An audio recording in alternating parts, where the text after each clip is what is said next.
नमस्कार मित्रांनो, स्वागत आहे तुम्हा सर्वांचंच आपल्या आजच्या या व्हिडिओमध्ये। आजच्या आपल्या या व्हिडिओमध्ये आपण कोण होतीस तू काय झालीस तू या मालिकेच्या आजच्या भागाचे लेटेस्ट त्याचबरोबर इंटरेस्टिंग अपडेट जाणून घेणार आहोत। त्यामुळे पटापट व्हिडिओला लाईक करा, तसेच चॅनलला सबस्क्राईब करून बेल आयकॉन आठवणीने प्रेस करा, जेणेकरून तुम्हाला पुढच्या प्रत्येक व्हिडिओचं नोटिफिकेशन मिळत जाईल आणि सर्व व्हिडिओंचा आनंद हा अगदी उत्तम पद्धतीने घेता येईल। मग अजिबात वेळ वाया न घालवता सुरुवात करूया आपल्या आजच्या व्हिडिओला। तर आता आपण आजच्या भागात असं पाहतो की इकडे मानने कावेरीला घराबाहेर काढल्यानंतर ती आता दरवाजा ठोठावत असते। प्लीज दरवाजा उघडा, मला घरात घ्या, चिकू चिकू। त्याबरोबर लगेचच आता इकडे बाबा हे मानना म्हणत असतात, मंडळी तुम्ही जे काही वागताय ते खूप चुकीचं आहे। अहो, आपल्या उदयचा अपघातात जीव गेला, यामध्ये त्या मुलीची काय चूक आहे? उलट ती तर बाळाला घेऊन इथपर्यंत आपल्याजवळ आली, मग आपण तर तिला घरात घ्यायला हवंच ना। आणि तसंही बघा, ते बाळ त्याच्या आईशिवाय कसं राहील? तुम्हीसुद्धा एक आई आहात, मग तरीसुद्धा असं कसं वागताय तुम्ही? घ्या मंडळी, त्या मुलीला आत घ्या। त्याबरोबर आता आई म्हणत असतात की हे बघा, काहीही झालं तरी मी त्या मुलीला माफ करणार नाही।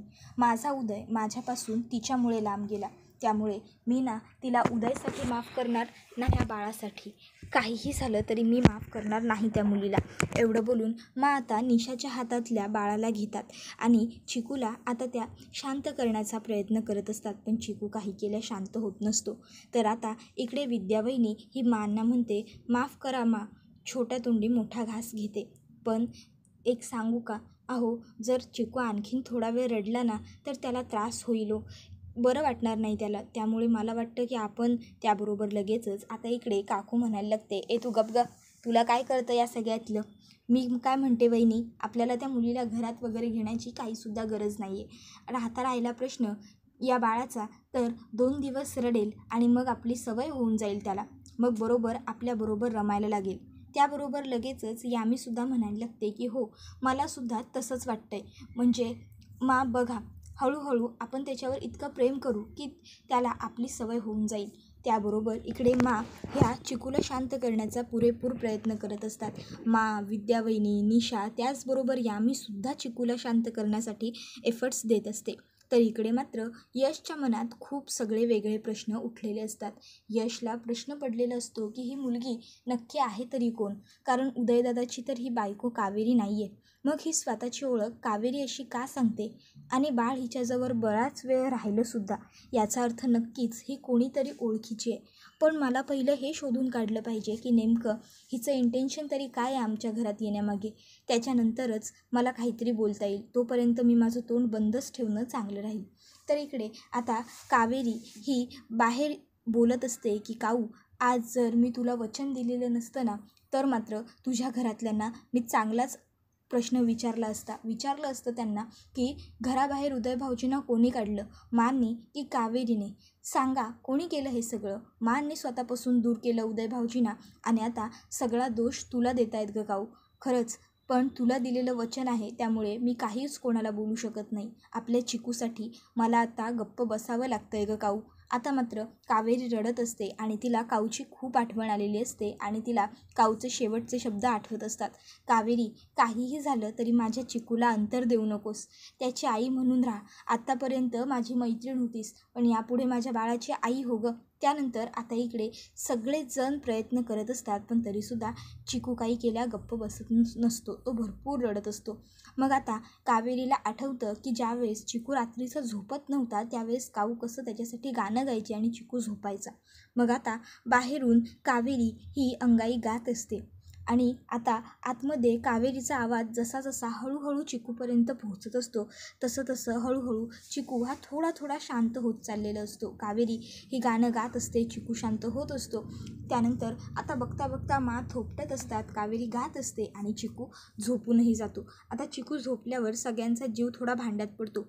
तर इकडे बाबा हे माना म्हणत असतात, बघितलं मंडळी, अहो त्या आईच्या साध्या आवाजाने सुद्धा ते बाळ शांत झालं आणि तुम्ही म्हणता की तिला घरात घ्यायचं नाही। अहो असं कसं करून चालेल? बाळाला तिची काहीही झाली तरी सवय आहे, त्यामुळे आपल्याला तिला अंतर देता येणार नाही। कावेरीला घरात घ्यावं लागेल आपल्याला, ऐका आमचं।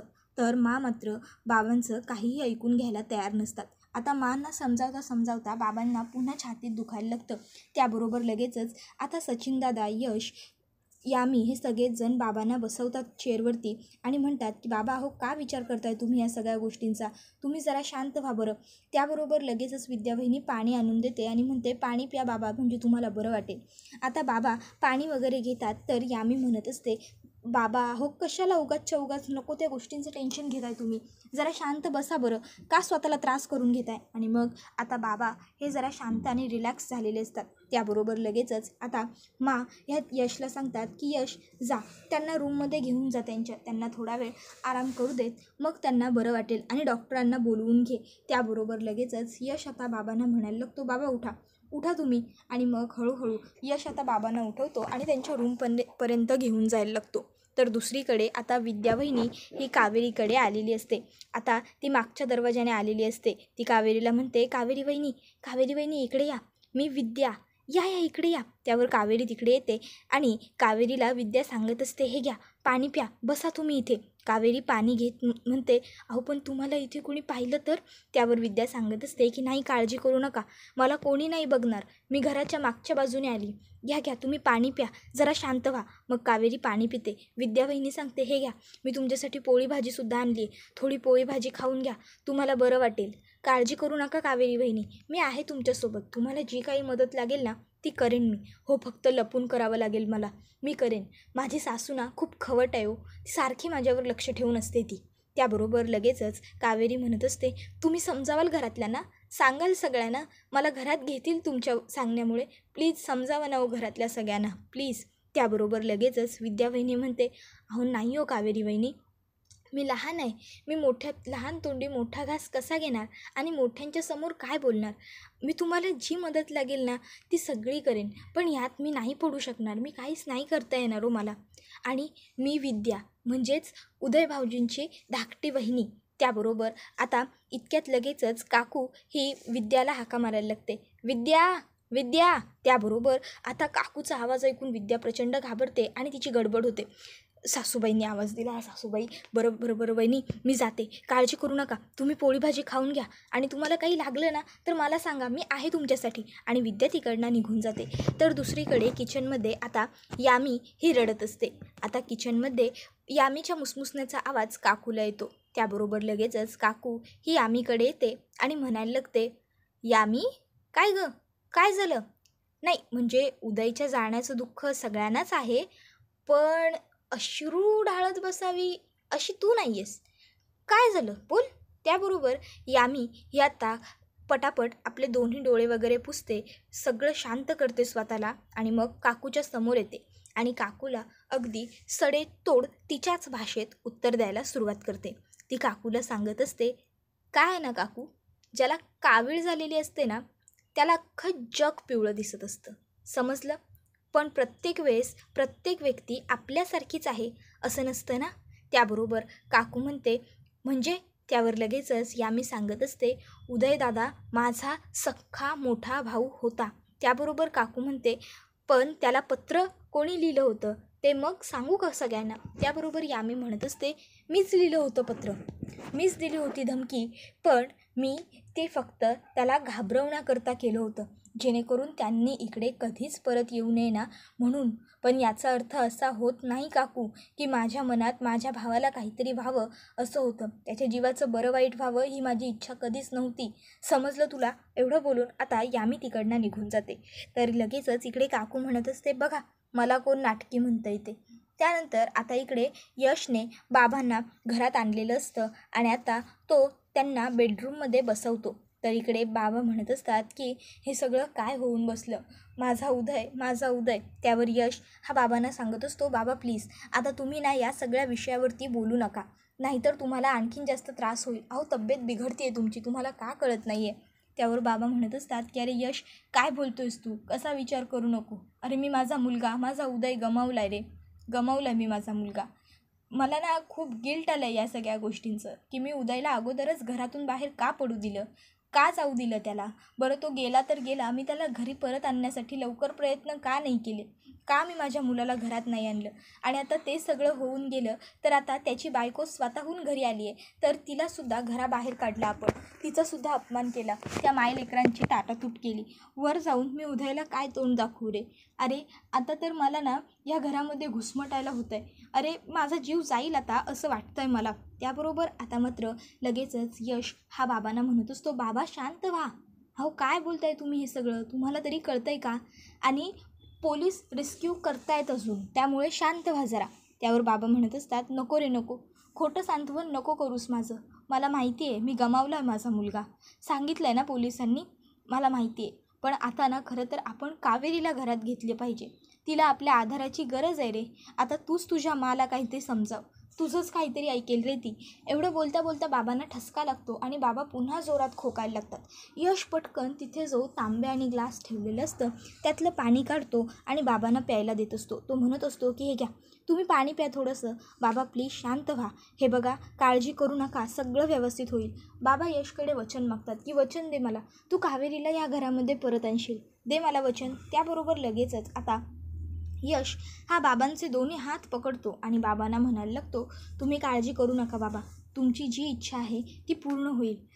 कावेरीला या घरात मी परत घेऊन येईन, तुम्हाला जसं वाटतंय तसंच सगळं घडेल, काळजी करू नका. आता इकडे यशने बाबांना वचन तर दिलं आहे, पण ह्या किती जिद्दी आहेत हे तर आपल्या सगळ्यांनाच माहीत आहे. त्यामुळे त्या यशचंच काय इतर कोणाचंही ऐकतील असं आपल्याला तरी वाटत नाही. मग मित्रांनो, तुम्हाला काय वाटतं, आता कावेरीला घरात आणण्यासाठी यश नेमकी कोणती पद्धत अवलंबणार आणि कशी येणार कावेरी आता धर्माधिकाऱ्यांच्या घरात. चला तर मग पुढे बघू. तर आता इकडे ह्या देवघरात बसलेल्या असतात आणि आता त्या खूप जास्त नाराज असतात. अर्थात आपलं मूल एवढं मोठं तरुण वारलंय तर कोणतीही आई ही नाराज काय दुःखातच असेल. मग सुद्धा दुःखात असतात आणि त्या रडत असतात. इतक्यात त्या ठिकाणी यश येतो आणि यश आता मांना म्हणत असतो, अगं आपण कावेरीला घरात घेतलं पाहिजे, तिची या सगळ्यात काय चूक आहे. त्यावर आता म्हणत असतात की हे बघ, जर त्या मुलीला घरात यायचं आहे तर माझी एक अट आहे. त्याबरोबर यश म्हणतो, सांग काय अट आहे तुझी, बोल ना. त्यावर सांगतात, आपलं जे गणपती मंदिर आहे तिथे जे गणपती तलाव आहे त्या तलावात उतरून त्या मुलीने एक कमळाचं फूल आणायचं, तरच मी तिला ह्या घरामध्ये येण्याची परवानगी देईन. आता मात्र माची ही अट ऐकून यशच्या भेवया उंचावलेल्या असतात, कारण ज्या गणपती तलावातून फूल आणायचं असं ते यशला सांगत असतात त्या गणपती तलावातून आजपर्यंत कोणतीही व्यक्ती जिवंत परत आलेली नसते. त्यामुळे आता मात्र यशला टेन्शन आलेलं असतं की आता काय करायचं. हे करायला कावेरीला तरी कसं सांगायचं, कारण एखाद्या व्यक्तीच्या जीवाशी खेळणं ही खरोखर खूप मोठी आणि वाईट चुकीची गोष्ट आहे. त्यामुळे आता यश काय करणार हे पाहणं खूप जास्त रंजक ठरणार. मित्रांनो, तुम्हाला काय वाटतं, यश कावेरीला त्या तलावामध्ये उतरवायला लागेल का, की आणखीन काहीतरी नवीन मार्ग तो कावेरीसाठी शोधून काढेल. बघूया पुढे. तर आता इकडे कावेरी ही तलावात उतरलेली आपल्याला पाहायला मिळते आणि ती कमळ तोडते सुद्धा. आणि आता ती जात असताना ती अचानक तिला भोवळ यायला लागते, तिला सगळं गरगरल्यासारखं व्हायला लागतं आणि आता तिला चक्कर येऊन ती त्या तलावामध्ये कोसळणार असते. अर्थातच एवढा मोठा अपघात झाला, काही खाल्लं पिल्लं नाही, त्यात स्वतःच्या वडिलांचा मृत्यू झाला आणि त्यात आणखी हे सगळं घडलं. कोणतीही मुलगी खचून जाईल तरी कावेरी खंबीरपणे उभं राहण्याचा प्रयत्न करते, पण तरीसुद्धा शेवटी व्यक्तीच आहे तीसुद्धा आणि तिलासुद्धा चक्कर येतेच. पण इतक्यात त्या ठिकाणी यश येतो आणि यश वेळेवर कावेरीला पकडतो आणि सावरतो. त्याबरोबर तो बघतो तर काय, कावेरी ही अजिबात शुद्धीत नसते. कावेरीने स्वतःचं भान पूर्ण हरपलेलं असतं. मग तरीसुद्धा यश पटकन कावेरीला आपल्या दोन्ही हातांवरती उचलतो आणि तिकडनं घेऊन चाललेलं असतो. दरम्यान आता तो मनातल्या मनात म्हणत असतो, कोण आहे ही आणि का करते ही त्या बाळासाठी एवढं सगळं, काय यायचं हिला आमच्या घरात, नक्की हिचं इंटेन्शन तरी काय आहे, कोण आहे ही, कुठून आली आहे. त्याबरोबर मात्र आता यशला खूप प्रश्न कावेरीबद्दल पडलेत, कारण त्याला हे तर माहिती आहे की ही उदयदादाची बायको नाही आहे. आता हे कोणालाच माहीत नाही आहे की काऊचं आणि कावेरीचं नाव हे एकच आहे, त्याच्यामुळे हा एवढा सगळा गोंधळ होतो आहे. पण ज्यावेळेस आता कावेरीला घरात घेतील तिने कमळाचं फूल आणलं म्हणून, त्यानंतर कावेरी घरातल्या सगळ्यांना जेव्हा सगळं सत्य सांगेल त्यावेळेस मात्र ना पश्चाताप होईल का त्यांनी केलेला चुकीचा. त्यांना एकदा तरी असं त्यांच्या मनाला वाटेल का की आपण एकदा या मुलीचं सगळं मत ऐकून घ्यायला हवं होतं? कारण खरोखर जर बघायला गेलं तर त्यांना त्यांच्या सुनेबद्दल म्हणजे काऊबद्दल राग आहे. काऊमुळे उदयचा जीव गेला असं त्यांना वाटतं. पण या सगळ्यामध्ये कावेरीचा काय दोष? कावेरीचा तर काहीच संबंधच नाही आहे या सगळ्याबरोबर. कारण कावेरी ही फक्त काऊची एक मैत्रीण होती. मग आता माना या सगळ्याचा पश्चाताप होणार की नाही? यश कावेरीपासून सगळं सत्य कसं वधवून घेणार आणि कशा पद्धतीने ते घरातल्या सगळ्या धर्माधिकाऱ्यांसमोर येणार आणि कशा पद्धतीने कावेरीसाठी धर्माधिकारी कुटुंबाचे दरवाजे उघडणार, सगळंच एकंदरीत पाहणं खूप जास्त इंटरेस्टिंग असणार आहे. त्यामुळे पटापट व्हिडिओला लाईक करा, तसेच चॅनलला सबस्क्राईब करून बेल आयकॉन आठवणीने प्रेस करून ठेवा, जेणेकरून तुम्हाला पुढच्या प्रत्येक एपिसोडचं नोटिफिकेशन मिळत जाईल आणि सर्व व्हिडिओंचा आनंद हा अगदी उत्तम पद्धतीने घेता येईल. त्याचबरोबर आपला हा व्हिडिओ तुमच्या जास्तीत जास्त कुटुंबांबरोबर तसेच मित्रपरिवारांबरोबर सुद्धा नक्की शेअर करा, जेणेकरून त्यांनासुद्धा आपल्या अशाच उत्तम व्हिडिओंचा आनंद घेता आला पाहिजे. मित्रांनो, हा व्हिडिओ तर आता इथेच संपतो, पण पुढचा व्हिडिओ येईपर्यंत टाटा बाय बाय, धन्यवाद, टेक केअर. पुढच्या व्हिडिओचा आनंद नक्की घ्या. धन्यवाद.